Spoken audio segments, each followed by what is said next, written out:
La qualité des voitures électriques chez Tesla a drastiquement baissé depuis 2021, selon une étude publiée par JD Power. Alors, je vais vérifier qu'on n'a pas déjà traité cette news, ça me dit quelque chose. Hein. D'après l'Institut, le constructeur détient l'un des plus hauts scores de problèmes techniques du secteur. Ainsi, pour 100 véhicules, on dénombre pas moins de 266 soucis et autres bugs. La firme se place 26e sur les 33 marques analysées par JD Power. Néanmoins, il convient de souligner que le secteur dans son ensemble affiche une baisse globale des véhicules livrés. Selon l'organisation, le nombre de signalements de la part d'automobilistes a augmenté de 11% en un an. JD Power souligne ainsi que les plaintes d'automobilistes se font de plus en plus fréquentes dès lors qu'on monte en gamme. Ce constat est en soi prévisible.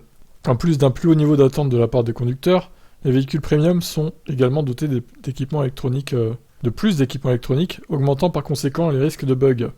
Or, alors que la pénurie de composants bat son plein, les constructeurs ont dû faire des concessions pour maintenir les ventes à flot. Bien qu'un problème avec le moteur du modèle Y a récemment fait parler de lui, ce sont bien les problèmes logiciels qui sont les plus fréquents. Les plus fréquents sont par ailleurs liés au système d'infotainment. À eux seuls, Android Auto et Apple CarPlay ont récolté 5,8% des signalements. Les autres bugs cités se situent au niveau de la reconnaissance vocale, des écrans tactiles, du Bluetooth ou encore des ports USB. JD Power note également une hausse des plaintes concernant les assistants à la conduite.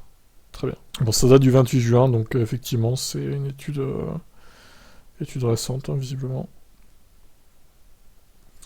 Ah, voilà ce que je voulais trouver. Le tableau.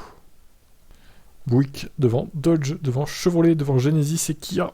Polestar 328. Waouh, Polestar très très mal placé. Incroyable.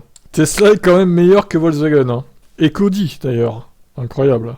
Toyota, Mazda et Honda en milieu de peloton. Et Hyundai juste derrière. Avec 185 sur 100. Bon, écoutez, après ça vaut ce que ça vaut. Hein. À pas prendre non plus au pied de la lettre. Étude réalisée aux États-Unis. Comme vous l'aurez compris. Allez, ciao.